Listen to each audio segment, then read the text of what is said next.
अस्सलाम वालेकुम एवरीवन, क्या हाल है आप सब लोगों का। मैं बिल्कुल ठीक ठाक हूँ। आज का व्लॉग मेरे लिए बहुत ज़्यादा ख़ास है क्योंकि आज के व्लॉग में हम लोगों ने उज़ैर की बर्थडे सेलिब्रेट करनी है और मैंने उनके लिए केक खुद बेक किया है। हम लोगों की जो वेडिंग एनिवर्सरी होती है, जो उज़ैर की बर्थडे होती है, वो आस-पास ही होती है, बीच में बस 1 हफ़्ते का डिफरेंस होता है। तो अब हम लोग केक 2-2 नहीं खाते हैं क्योंकि फिर अपनी हेल्थ का भी ध्यान रखना है। तो इसलिए मैं एक ही केक बनाती हूँ उज़ैर की बर्थडे पे। और उज़ैर वो वाले बंदे हैं जिनको मटीरियलिस्टिक चीज़ों से बिल्कुल कोई गर्ज़ नहीं है, उनको बिल्कुल कोई फ़र्क नहीं पड़ता है कि मैं उनको क्या गिफ्ट दे रही हूँ, इवन दे भी रही हूँ या नहीं भी दे रही हूँ। उनके लिए बस ये चीज़ मैटर करती है कि मैंने क्या थॉट, क्या एफ़र्ट पुट किया है बस। और उनके लिए मुझे पता है केक से बढ़ के कोई एफ़र्ट नहीं है, उन्होंने इस केक पे ही खुश हो जाना है। मैं बिल्कुल ऑपोज़िट हूँ, मतलब मैं वो हूँ जो कहता है कि नहीं मुझे मटीरियलिस्टिक चीज़ें चाहिए, मुझे गिफ्ट्स भी चाहिए, मुझे सब कुछ चाहिए, मतलब मैं छोटी-सी चीज़ पे बिल्कुल राज़ी नहीं होने वाली। तो वो फिर मेरी बर्थडे पे जो है सही एफ़र्ट्स करते हैं। बहुत ज़्यादा दिल कर रहा था पाइनएप्पल केक खाने का, जो पाकिस्तान की बेकरीज़ पे होता है ना, वो वाला पाइनएप्पल केक खाने का दिल कर रहा था। और वो मैंने अभी तक जितने भी केक्स बनाए हैं, वो वाला फ्लेवर मेरे से नहीं बना है। तो आज मैंने बहुत ज़्यादा दुआएँ माँग के और बहुत ज़्यादा एफ़र्ट पुट करके, और मैंने बेकिंग में ये चीज़ नोट की है कि जो मेरे जैसा मल्टीटास्कर बंदा होता है, जो एक तरफ हांडी भी बना रहा होता है, एक तरफ डिश वॉशर, एक तरफ किचन के सारे काम हो रहे होते हैं और साथ-साथ हांडी भी बन रही होती है, उसके लिए बेकिंग मुश्किल होती है क्योंकि बेकिंग में बहुत ज़्यादा पेशेंस चाहिए होता है। अगर आपके अंदर पेशेंस नहीं है, तो पेशेंस लेके आइए, तो ही आपकी अच्छी बेकिंग हो सकती है, वरना आपकी बेकिंग अच्छी बिल्कुल भी नहीं होगी। इसीलिए अभी जो मैं बेकिंग कर रही हूँ ना, मैंने सारे काम साइड पे किए हुए हैं, सारे काम डन किए हुए हैं, बिल्कुल अभी मेरा माइंड भी रिलैक्स है, मैं बिल्कुल टोटल मेरा 100% फ़ोकस बस बेकिंग पे है। तो रेसिपी मैंने निकाली है, ठीक है, और फूड फ्यूजन की एक रेसिपी है, लेकिन बीच में थोड़ी चेंजेस मैंने किए हैं। तो वीडियो को आप ध्यान से देखिएगा, ठीक है। और मैं क्योंकि फूड फ्यूजन वाले कप्स में बताते हैं, तो मैंने चैट जीपीटी से उसको मिलीग्राम्स और उसमें कन्वर्ट करवा लिया। तो पहले जो है रूम टेम्परेचर के मैंने मीडियम साइज़ के 4 अंडे लिए हैं और उसके अंदर मैंने पाउडर शुगर के नाम से आती है, ठीक है, ये पाउडर शुगर होती है। ये आपको वहाँ से मिलेगी जहाँ पे वाइसन मेल पड़े होते हैं ना, जहाँ पे टाइप 1 405 और डिफरेंट टाइप्स के आटे पड़े हुए होते हैं, अंडे पड़े हुए होते हैं, ये उस सेक्शन से आपको मिलेगी। ये पिसी हुई होती है, इसको आपको ग्राइंड करने की मज़ीद ज़रूरत नहीं होती, बस आपने इसको अच्छे से छान लेना है। और अगर आप इसको जब छान लेंगे ना, तो इस सीन ये करना है कि वो पूरी आपने यूज़ कर लेनी है। जो बच जाएगी ना, वो फिर कुछ टाइम में बिल्कुल पत्थर की तरह हो जाएगी। तो कोशिश करें कि पूरा पैकेट ख़त्म करें, और अगर बच जाती है तो फिर उसको किसी ऐसी चीज़ में यूज़ करें जिसमें चीनी ईज़िली डिज़ोल्व हो जाए, जैसे खीर वगैरह उसमें मेल्ट हो जाएगी। फिर उसको अपने बेकिंग में नहीं यूज़ करना है क्योंकि फिर वो सही से नहीं वो छानी जाएगी, बिल्कुल पत्थर हो जाती है। अच्छा, चीनी 200 ग्राम लिखी हुई है, ठीक है, लेकिन मैंने बज़ाते खुद चीनी कम डाली है, 180 ग्राम, क्योंकि मैदा था तो मैंने चीनी तकरीबन 150 ग्राम डाली है। तो ये आपकी अपनी मर्ज़ी है, क्योंकि हमें बहुत ज़्यादा मीठा नहीं पसंद, तो मैंने चीनी भी कम रखी है। चीनी और अंडे मैंने तब तक बीट किए हैं जब तक एक इसकी फ्लफ़ी सी फ़ॉर्म नहीं बन गई। और फिर आप लोगों ने वनीला ऐड कर देना है। वनीला एसेंस की जगह मैंने वनीला शुगर ऐड किया, आप दोनों ऐड कर सकते हो। तो मैंने इसमें 2 पैकेट डाले हैं। फिर मैंने थोड़ा-सा दोबारा बीट किया है, और फिर जब इसकी सही अच्छी सी फ्लफ़ी फ़ॉर्म आ गई, फिर मैंने इसके अंदर ऑयल डाला और फिर इसको दोबारा बीट किया। ये टोटल जो है 5 से 6 मिनट लगे थे इस पे, मतलब 3 मिनट पहले लगे थे और 2-3 मिनट कुछ बाद में लगे थे। तो कलर जब इसका बिल्कुल लाइट सा येलो हो गया था, व्हाइटिश की तरफ जा गया था, और सही इसकी फ्लफ़ी सी एक फ़ॉर्म हो गई थी, फ़ोमी-फ़ोमी, और जिसको कहते हैं स्टिफ़ पीक्स बनना शुरू हो गए थे, तब मैंने इसको छोड़ दिया था। और अब मैंने सारे ड्राई इंग्रीडिएंट्स इसके अंदर ऐड कर दिए हैं, जिसके अंदर थोड़ा-सा सॉल्ट था, थोड़ा-सा मैदा था। मैदा को टाइप 405 कहते हैं। टाइप 405 जो है वो आप हर चीज़ में यूज़ कर सकते हो, पिज़्ज़ाज़ में, केक्स में, जो भी बेकिंग रिलेटेड चीज़ है, आप 405 आप टेंशन फ्री होकर यूज़ कर सकते हो। ड्राई इंग्रेडिएंट्स में थोड़ा-सा सॉल्ट होता है, बेकिंग पाउडर होता है, और ये अभी ये वाला जो पॉइंट है ना, ये सबसे इम्पोर्टेंट पॉइंट है। वो इसलिए क्योंकि जब आपने यहाँ पे मिक्सिंग करनी है ना, आपने इसको ऐसे प्यार-प्यार से, इतना प्यार से लपेट-लपेट के मिक्स करना है। इस तरह नहीं मिक्स करना जैसे आप हांडी में चम्मच लाते हैं। आपने बिल्कुल इसको जैसे लपेट, जैसे अभी ये देखें मैं कर रही हूँ, ठीक है, बहुत ऐसे फ़ोल्ड कर रही हूँ, लपेट रही हूँ। तो इस तरह आपने करना है, ठीक है, और ओवर मिक्स बिल्कुल भी नहीं करना है। जो ही आपको लगे कि अभी कोई चंक नहीं रहा, जो ही आपको फ़ील आए कि नहीं अब इस वाली फ़ोल्डिंग में कोई मैदा या ड्राई इंग्रेडिएंट का चंक नहीं आया, इसका मतलब है वो हो गई है, उसके ऊपर आपने बस 1 और 2 दफ़ा करना है। और मैंने ये मिस्टेक की थी कि मैंने मिल्क नहीं ऐड किया था रूम टेम्परेचर का, तो मिल्क मेरे से रह गया था, लेकिन आप लोगों ने मिल्क इसी पॉइंट पे ऐड करना है। तो मैंने जो है एंड पे मिल्क ऐड किया था, तो मुझे यही डर था कि शायद अच्छा ना बने, लेकिन कोई मसला इशू नहीं हुआ था। मैंने ऐड किया था और सब सही रहा था और बहुत सॉफ्ट सा फिर मैंने स्पैचुला फिर से फोल्ड किया था। लेकिन मैं आपको यही रिकमेंड करूँगी कि आपने मिल्क ड्राई इंग्रेडिएंट्स के साथ ही ऐड कर देना है, क्योंकि अगर sponge cake vanilla sponge cake में ज़रा सी भी ओवर मिक्सिंग हो जाए और या आप इसको बीट कर लें इस पॉइंट पे, तो स्पंज ख़राब बनता है, वो फिर सही नहीं बनता है, उसकी सही वो फ्लफ़ी नहीं बनता है, ठीक है? स्पंज ख़राब हो जाता है। बस मुझे नहीं पता उसको एग्ज़ैक्ट क्या कहेंगे, बस स्पंज ख़राब हो जाएगा। और फिर इसको प्री हीट ओवन पे मैंने अभी ये वाली सेटिंग की है, जो ऊपर और नीचे की हीट होती है, वो वाली सेटिंग पे 180 डिग्रीज़ पे प्री हीटेड ओवन में मैंने इसको रखा है 40 टू 45 मिनट्स, और ये 45 मिनट्स में डन हुआ था। नहीं, शायद 40 मिनट्स में डन हुआ था। बहरहाल जब 40 मिनट्स हो जाएँ तो आपने उसको शाशलिक स्टिक या कोई भी टूथपिक डाल के आपने चेक कर लेना है। अगर वो ड्राई निकलती है इट मीन्स वो हो गया। मेरी ये देखें बिल्कुल ड्राई निकली है, तो बस ये हो गया था। और 40 मिनट्स मुझे अब याद आ रहा है, 40 मिनट्स रखा था मैंने। अब ये जिस दिन केक बनाया था मैंने बिल्कुल रख दिया था रैक पे, और फिर नेक्स्ट डे मैंने इसकी फिलिंग की थी और पूरी रात ये कोल्ड रहा था। अगर आपको बहुत ज़्यादा जल्दी है तो आपने सुबह के टाइम बना लेना है और फिर शाम के टाइम इसको यूज़ कर लेना है।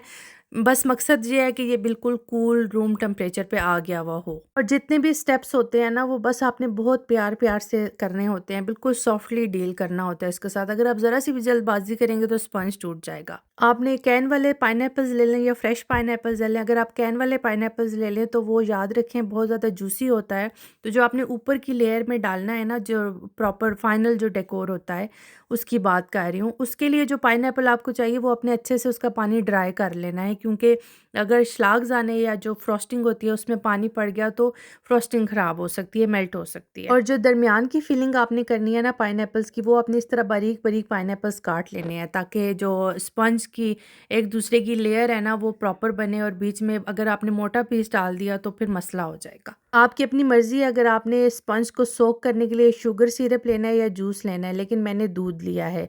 और श्लाग्ज़ाने वैसे तो फ्रिज की ही थी, ये जो विपिंग क्रीम होती है उसको श्लाग्ज़ाने बोलेंगे, तो मैंने इसको जब विप करने से पहले 15 मिनट पहले फ्रीज़र में रख दिया था ताकि मज़ीद ठंडा हो जाए।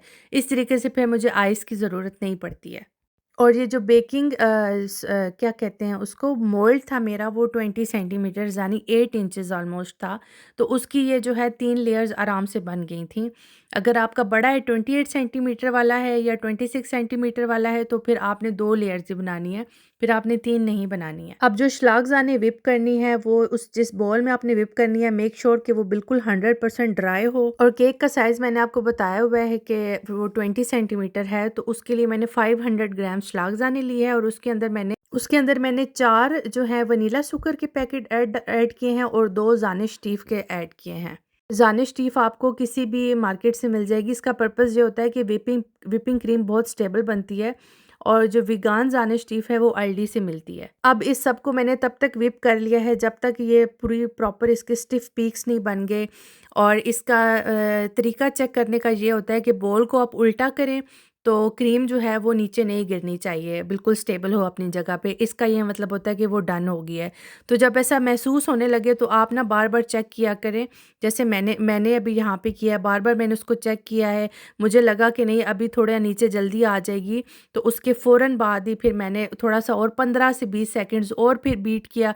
ज़्यादा अगर आप बीट करेंगे तो वो मक्खन की तरफ बनना शुरू हो जाएगी, तो आपने बटर नहीं बनाना है। तो ये थोड़ा सा जो है ना फाइन लाइन होती है, इसमें आपने देखना होता है खुद ही। अब जब आप लेयरिंग करनी है तो आपने एज इट इज़ फॉलो करना है, ठीक है। सबसे पहले स्पंज, फिर उसके ऊपर आपने मिल्क सोक करना है, फिर जब आपने श्लाग्ज़ाने की लेयर डालनी है तो आपने सही अच्छी थिक डालनी है, क्योंकि जब फाइनल रिज़ल्ट आता है उसमें जब आप कटिंग करते हैं तो बहुत छोटी सी एक लेयर आपको नज़र आएगी। इसलिए आपको यहाँ पे लग रहा होगा कि ये बहुत थिक है, लेकिन फाइनल में नहीं होती है। तो बस इस तरह तरीके से आपने कवर कर लेना है। और जब आप तीसरी लेयर डालेंगे उसके ऊपर फिर आपने थोड़ा सा मिल्क से सोक कर लेना है, लेकिन जो फाइनल कवरिंग करेंगे वो हम करेंगे मास्करपोने और श्लाग्ज़ाने के मिक्सचर से, इसलिए क्योंकि जो मास्करपोने का रिज़ल्ट होता है वो बहुत ज़्यादा स्टेबल बनती है, तो कवर करने के लिए वो सबसे बेस्ट रहती है। क्योंकि बटर क्रीम की मैं फ़ैन नहीं हूँ और फोंडेंट भी मुझे नहीं पसंद, और श्लाग्ज़ाने थोड़ी सी मेल्ट हो जाती है जल्दी, इसीलिए मैंने ये मास्करपोने वाला यूज़ करती हूँ। मास्करपोने भी 200 ग्राम्स लेनी है और जो श्लाग्ज़ाने हैं वो भी 200 ग्राम्स लेनी है। जब श्लाग्ज़ाने अंदर जा रही है इट मीन्स जानिश टीफ भी अंदर जाएगा और साथ ही अपने वनीला शुगर भी ऐड कर देनी है। मैंने 2 पैकेट वनीला शुगर के ऐड किए हैं। इसका तरीका यही है कि सबसे पहले आपने शलागज़ाने विप कर लेनी है, थोड़ी सी जब विप हो जाए थोड़ी सी, तो उसके अंदर फिर मास्करपोने ऐड करके विप कर लेना। और इसका जो टोटल टाइम है वो तकरीबन 4 से 5 मिनट में ये हो गया था। और लेयरिंग की थोड़ी सी बच गई थी मेरी शलागज़ाने, तो वो भी बीच में मैंने शामिल कर दी थी। जितना मुझसे हैंडल हो सका है मैंने उसी तरीके से किया। कोई प्रोफेशनल बेकर तो हूँ नहीं मैं कि इतनी ज़्यादा परफेक्शन आए, लेकिन मेरे लिए यहाँ पे ठीक था, क्योंकि मुझे पता था अगर मैंने इससे ज़्यादा करने की कोशिश की ना कवर, तो मेरे से ख़राब ही हो जाना है। क्रीम काफ़ी ज़्यादा थी, इसलिए मुझे जो समझ में आया मैंने डेकोर कर दिया। ये जो झालर होती है ये मैंने कभी भी नहीं बनाई, फ़र्स्ट टाइम ही बनाई है, लेकिन ये मुश्किल थी और आइंदा मैं कभी बनाऊँगी भी नहीं। ये बस फर्स्ट और लास्ट टाइम ही किया है। बस बेसिक डेकोर के साथ अगर आप मतलब वही रखें तो वही ठीक रहता है, वो फिर ख़राब भी नहीं होता। ये जो चेरीज़ है ये मुझे काफ्लैंड से मिली थी और इसके अंदर E120 होता है, वो जो कारमीन जिसको बोलते हैं। अब ये इसका सोर्स जो है वो क्योंकि इंसेक्ट होता है, इसलिए ये मैंने डेकोर पर्पस के लिए यूज़ किया। इसको हम लोगों ने खाया नहीं था, क्योंकि अगर ये वाले चेरीज़ ऐड ना करो तो it's like a bridal without jewellery, तो इसलिए मैंने कहा चलो खाएंगे नहीं, सिर्फ डेकोर के लिए यूज़ कर लेती हूँ। वलिया से थोड़ी सी मैंने ड्राइंग करवाई है कि वो अभी लिख तो सकती नहीं है, बस यही कर सकती है, तो जो मुझे समझ में आया मैंने कर लिया। अन्ना को मैंने फ़ोटोज़ भेजी तो कहती है कि वाओ कितना यम्मी टेस्टी केक लग रहा है, तो कहती है कि जब तुम पाकिस्तान आई तो हमें भी खिलाना। मैंने कहा नहीं, मैं क्यों, मैं पागल हूँ जो मैं पाकिस्तान आके बेकिंग करूँगी। वो यहाँ तो हम बेकिंग इसलिए करते हैं क्योंकि हमारी मजबूरी होती है, तो वहाँ तो बेकरीज़ में सब केक्स अवेलेबल होते हैं, तो बिल्कुल मेरे से कोई एक्सपेक्ट ना करे कि मैं पाकिस्तान आके किसी को कुछ बना के खिलाऊँगी। मैं वहाँ सिर्फ़ और सिर्फ रेस्ट करने जाती हूँ, वेकेशन करने जाती हूँ। तो मैंने अन्ना की सारी जितनी भी होप्स थी ना, वो सारी मैंने ऐसे मिट्टी में फेर दी हैं। शुरू में मेरा यही प्लान था कि घर ही रहेंगे और बस केक काटेंगे, लेकिन फिर जब मैंने थोड़ा-सा सोचा तो कहा यार ये हमारे घर के बिल्कुल साथ ही एक ग्रिल प्लट्स है और उसमें स्पील प्लट्स भी है, तो वहाँ चलते हैं। और पहले तो बिल्कुल हमारा कोई प्लान नहीं था, लेकिन स्पॉन्टेनियसली फिर हम लोगों ने उज़ैर के एक फ्रेंड्स हैं, हमारे फ्रेंड्स हैं, उनको इनवाइट कर लिया। तो उनकी भी उस दिन वेडिंग एनिवर्सरी थी, जो कि मैं बिल्कुल भूल गई थी और मुझे बाद में याद आई थी। तो बस फिर मैंने जल्दी से काबली पुलाव बनाया, क्योंकि बिरयानी में तो बहुत टाइम लगना था और इतनी मेरे में हिम्मत भी नहीं थी। इस केक ने मेरा काफ़ी ज़्यादा दिमाग खपा लिया था, लेकिन एंड रिज़ल्ट बहुत अच्छा निकला था।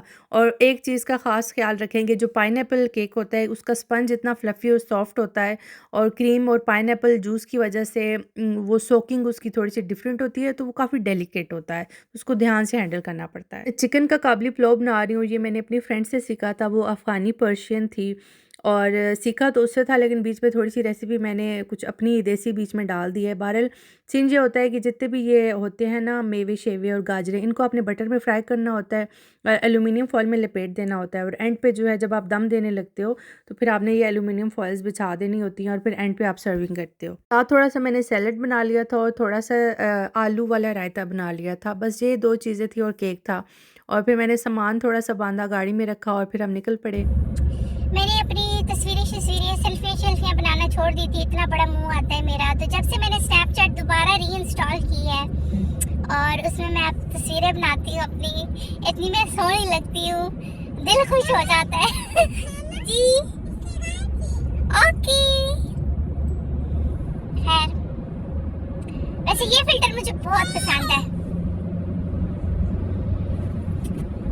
निकालती मैं हमेशा कुछ और हूँ जी, पहनती मैं कुछ और हूँ, और फिर जो मैं पहनती हूँ वो फिर मैं उतार के कुछ और पहनती हूँ।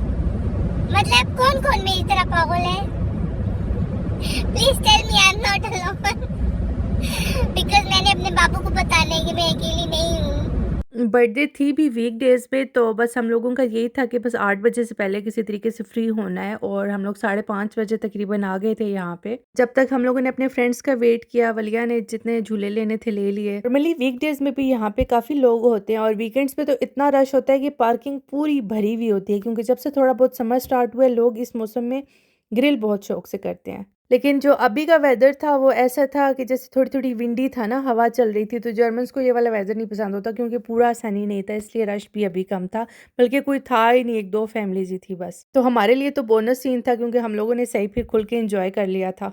वलिया के साथ जूलिया भी थी। जूलिया वलिया से 6 मंथ्स छोटी है, लेकिन दोनों ऑलमोस्ट एज फेलोज़ ही लगती हैं, तो फिर इसीलिए ये दोनों आपस में सही ज़रा खुश रहती हैं। वलिया वैसे तो जूलिया के साथ नहीं खेलती, लेकिन बस उसको जूलिया की प्रेजेंस चाहिए होती है कि जूलिया है। बच्चों को पहले हम लोगों ने उनका हार्डरा पूरा किया था, भाई झूले ले लो पहले, फिर हम लोग केक काटेंगे। खाना अच्छा था, मज़े का बन गया था काबली पुलाव। Three times.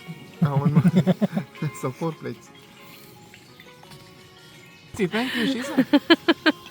जिस की मोमेंट का इंतज़ार था ना, मुझे उज़ैर के बर्थडे से ज़्यादा इस चीज़ की ज़्यादा खुशी थी कि पता नहीं कैसा बना होगा, टेस्ट कैसा होगा। बच्चों के बाद तो शायद ही पेरेंट्स खुद केक काटते हों, तो ये वलिया ने एक केक काटा था, उसी ने कैंडल्स ब्लो की थी। केक वाक़ई बहुत मज़े का था, मतलब झूठ के अलावा बता रही हूँ। बेकिंग वाला, वो प्रोफ़ेशनल बेकिंग वाला नहीं था, प्रोफ़ेशनल बेकरी वाला नहीं था, लेकिन होममेड के लिहाज से बहुत मज़े का था और टेस्ट बिल्कुल वही था जो मैं चाह रही थी कि मुझे मिले, पाकिस्तान की बेकरीज़ वाला। क्योंकि कोई भी नहीं था यहाँ पे, तो फिर हम लोगों ने भी झूले लिए, मज़ा आया, बहुत एंजॉय किया। एक बहुत लाइट हार्टेड सी हम लोगों की एक आउटिंग हो गई थी।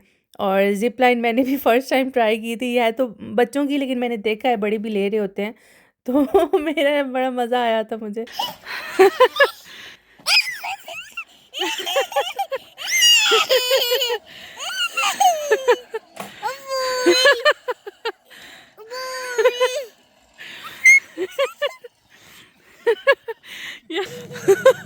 Wow!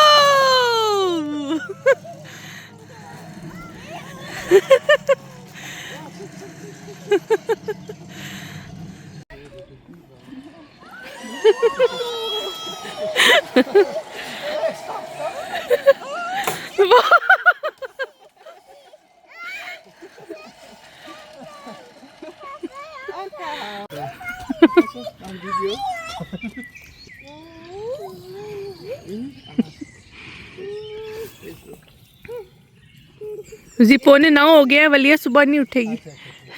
तो ये था हमारा आज का ब्लॉग। कहने को ज़ैर की बर्थडे थी, लेकिन वलिया और जूलिया ने बहुत ज़्यादा एंजॉय किया। बच्चों ने एंजॉय कर लिया, बस पैसे पूरे हो गए। लेकिन हम लोगों ने भी खैर बहुत ज़्यादा एंजॉय किया था। मैंने भी, मरियम ने, हम लोगों के फ्रेंड्स ने। मिलते हैं इंशाल्लाह नेक्स्ट ब्लॉग में। अपना बहुत सारा ख्याल रखिएगा और दुआ में याद रखिएगा। ओके बाय, चाओ।